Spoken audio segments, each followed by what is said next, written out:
What's going on, Badger fans? It is a recruiting heavy edition of the Locked On Badgers podcast. Huge weekend from Ohio State. We have to recap, plus a potential basketball commit on the horizon. Let's talk about it. You are Locked On Badgers, your daily podcast on the Wisconsin Badgers.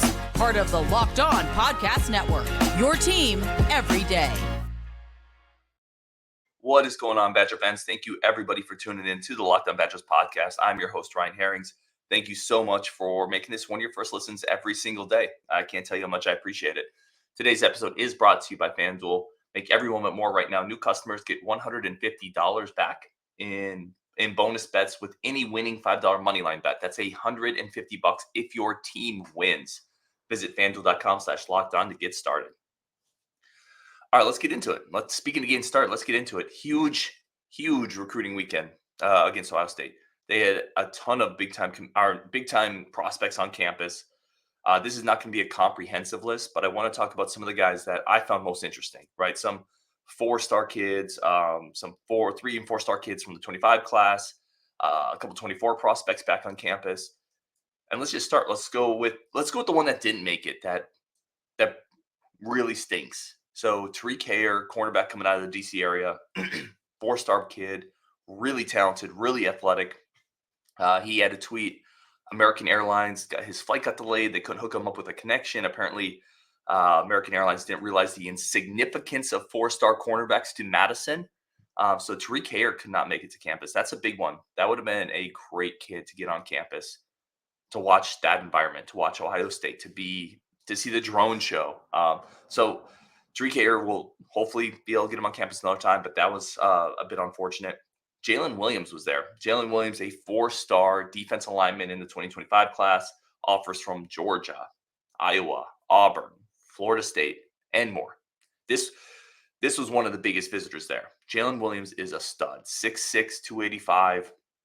Again, blue chip offer list, huge frame, big, physical, nasty defensive lineman. Carries the weight really well. Tremendous upside, but also a pretty high floor. He looks like the type of kid Wisconsin traditionally doesn't get on the defensive line. He's that type of impact prospect. Getting him on campus is a big deal. He raved about the visit afterwards. Again, moves really well for his size. Plays kind of that jumbo defensive end spot. Jaylen Williams is definitely somebody to watch in the 25 class. Great job getting him on campus. And it is a loaded offer list, but these are the type of players you got to get them on campus, and you got to be able to close on Jaylen Williams types, because that's the difference, right? We talk about it all the time. Cornerback, defense line, receiver. We talk about with Brian. We talked about with John Garcia when he was on too. You need to upgrade those positions. So Jalen Smith getting him on campus, again, really, really high ceiling and a pretty high floor. This is the type of prospect that Wisconsin can find a way to get, would be one of the bigger recruiting wins in recent program history. So Jaylen Williams was on campus. Xavier Lucas was back up on campus, the 2024 cornerback coming out of American Heritage down in Florida. We had Xavier Lucas on the show. We've talked Xavier Lucas a lot. This is going to be a battle. Lucas 6'2", 185. One of the most important prospects in this class, as Wisconsin's going to have to fight a little bit to keep him probably. Really big, physical corner, very athletic, probably more of a 4-star guy than a 3-star guy. Track kid. Listen, you're just not he is a 4-star guy in Rivals, actually. You're just not going to find many 6'2", 190-pound cornerbacks that can run. And he plays tremendous competition in high school. So he came back on campus, and I think that was a coup for the Badgers recruiting department to get him up, really allow him to see a night game in Camp Randall, really allow him to see what it looks like, again, what Camp Randall can look like when it's jazzed up, what Camp Randall can look like playing a big-time opponent. So Xavier Lucas was back up. That was a big one. Michael Roeske, the 6'8", 290, probably more like 300-pound in-state offensive lineman out of Watoma. This kid is a stud, a 4-star prospect, blue chip offer list. It sounds like it's kind of down to, from what I've heard, it's kind of a Wisconsin-Notre Dame battle. I think Wisconsin might have a bit of an edge there, but Notre Dame recruits offensive line really well. They have to lock down Roeske. Roeske moves incredibly well. He's like, everybody who listens to this show knows my love of Garrett Sexton. And the reason I love Sexton so much is he moves like a deer. Sexton is incredibly fluid and mobile for an athlete of his frame. Roeske is like that, but he already carries more weight. Roeske moves so well as an offensive lineman. Great job understanding angles, big 6'8" frame, but he carries his weight so well. He runs, forget a deer. Deer are nimble, they're small. He runs like an elk. He's like a buffalo. He is so unbelievably fluid in open space, hitting a blocker or hitting a defender, finding another, always searching for that second level defender to wall off. Yeah, he plays really high. There's a lot of work that's going to have to go into just like kind of, but of course he plays high. He's a 6'8" offensive lineman in high school. That, you know, they're going to have to refine some of that, but that's true for just about every offensive lineman. Reeske was on campus. That's one of the bigger targets, right? 4-star offensive tackle in state. You can't lose him. I shouldn't say you can't, but that's the guy you really need to lock down, given some of the other recent in-state offensive linemen and players that have left. Let's see. Chad Gasper, running back in the 25 class, 4-star running back, 5'11", 195 pounds, coming out of Katy, Texas. Really good too. Offer list, here you go. Ohio State, Oregon, Arizona State, Michigan, Nebraska. I know Nebraska and Wisconsin both feel pretty good here. In between tackles guy, really well built, Chad Gasper, compact runner, physical.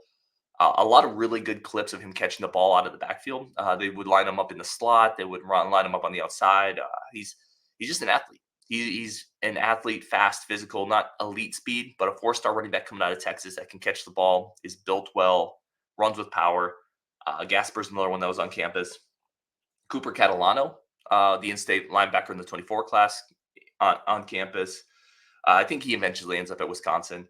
Nino Hill, a 25 running back out of Canton, Ohio, a little underrated, 6 foot, 185 pounds. I think he's going to be pretty good. I think he's going to bust out a little bit. He was on campus. And then one more I want to talk about, Austin Alexander. And again, this is not a comprehensive list. These were some that were interesting to me. Austin Alexander, a high 3-star out of Union, Kentucky, defensive end, 6'3", 250, really big frame, another 2025 kid.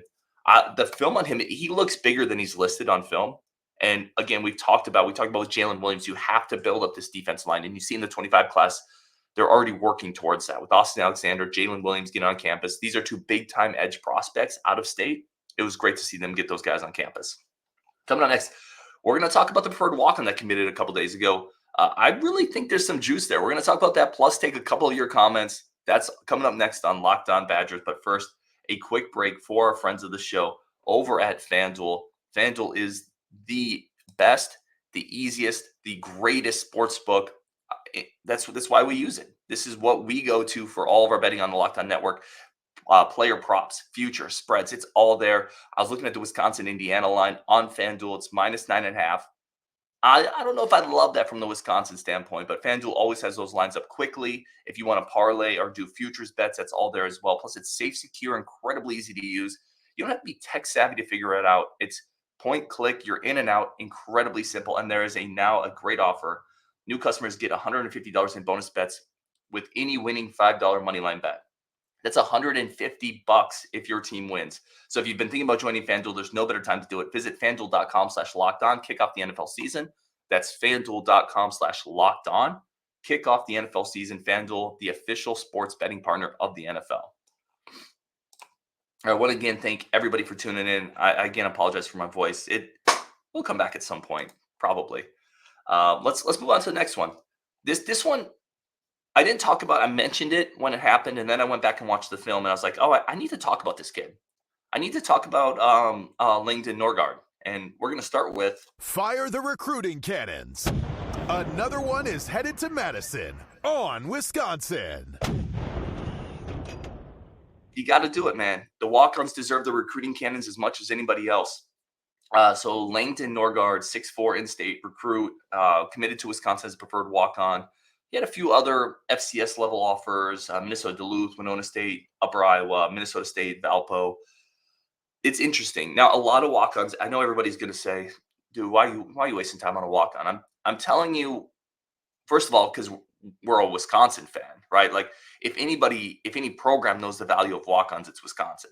I love walk-ons. I love cheering for them. I love rooting for them. And it's just more darts you can throw at the wall. There's no downside to taking walk-ons. And occasionally you can find a walk-on that has some type of carrying tool, right? If you think about it in baseball, a carrying tool is like maybe a kid has a 96-mile-an-hour fastball, but everything else is broken. Like the mechanics are bad. He can't locate it. But he's got one tool that is a carrying tool. If he can figure the rest of the pieces out, he could become something. That's what Langdon has. He has a carrying tool. That carrying tool is his hands and his size. He's a 6'4", 200-pound receiver. lines up on the outside, moves pretty well. He's not a burner. That's why he's a preferred walk-on. If he was running a 4.4, this would be like a 4-star kid. But he's not. Like, it is what it is.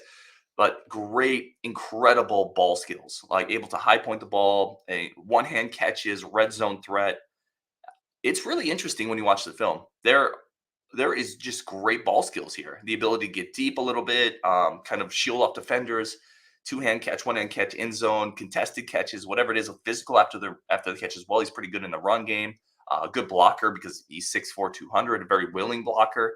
It's possible to me when I look at Norgard, it's possible there's a future kind of a tight end hybrid here. If he can build up some weight, if he can be 6'4", 200 or 6'4", 220, 6'4", 230, that's a kind of a unique skill set with his hands and his ability to go up and get the ball. Or maybe he can get a little more speed working under Brady Collins, right? This could be a guy who goes from that 4.6. He's probably like a 4.65 guy right now. Maybe he can shave that down and get into the mid 4.5s, and then you have something interesting to work on. So, listen, I'm not expecting Langdon Norgard to be the best receiver on the Badgers, but I would file his name in the back of your head. I would put it in that filing cabinet, and I would say, check on it in a few years because he has a carrying skill set, which is the size and the hands, the ability to high point the ball. Those things not everybody has.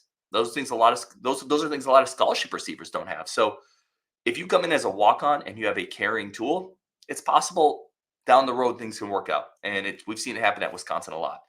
He joins, there is 3 preferred walk-ons in this class now. It's Milos Bezovic, which is the quarterback, and Drew Bram, which is the in-state linebacker.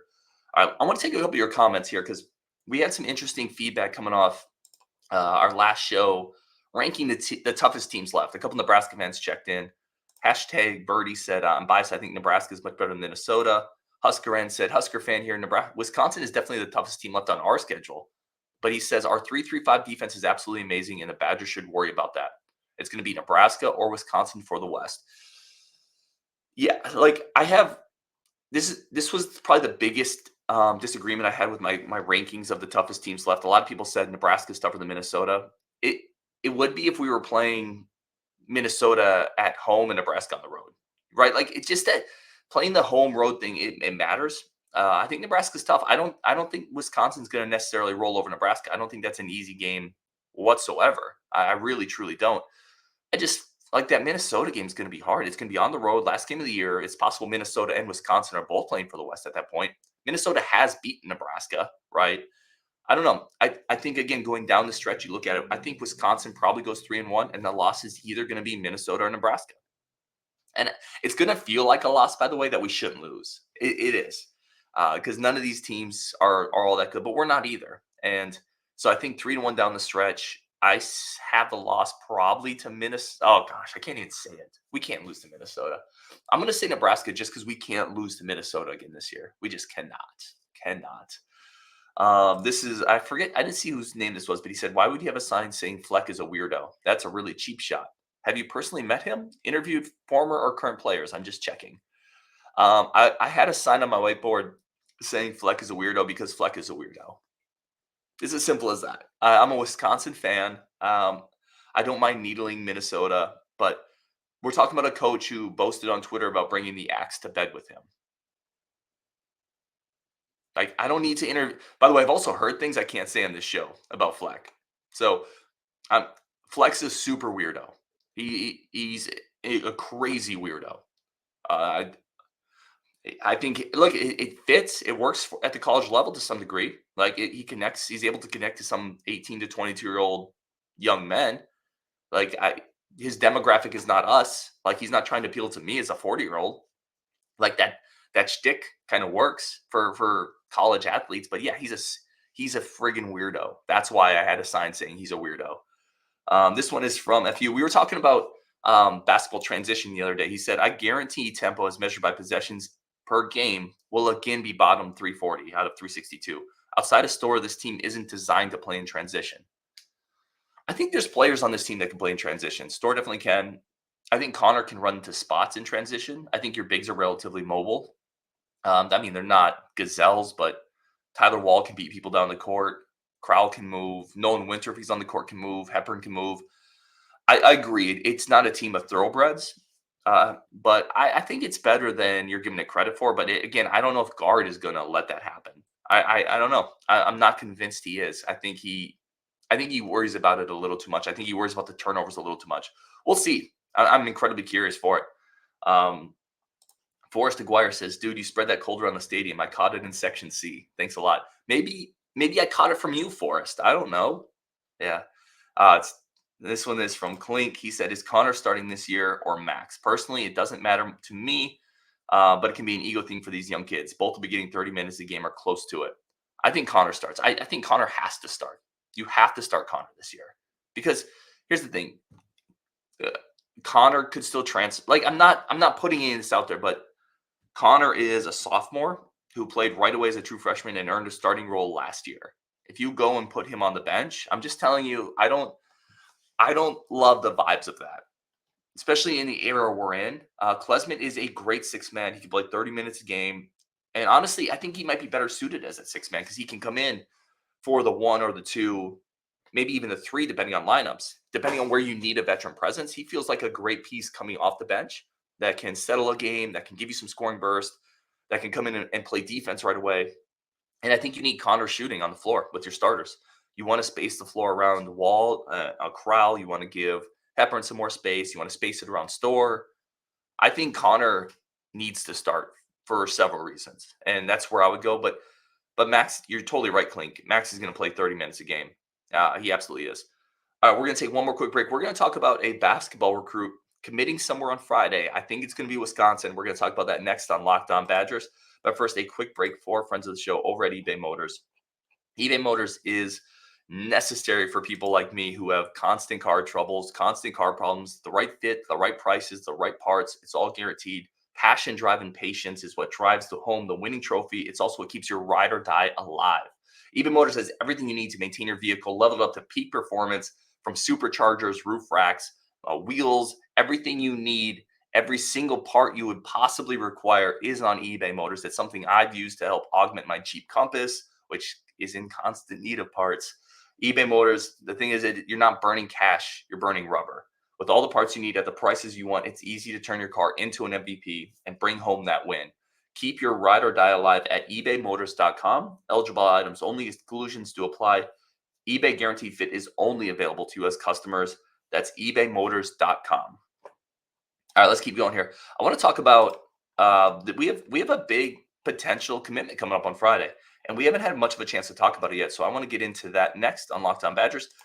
Daniel Jacobson. So Jacobson is a 7'2", 235-pound center out of Wolfsboro, New Hampshire.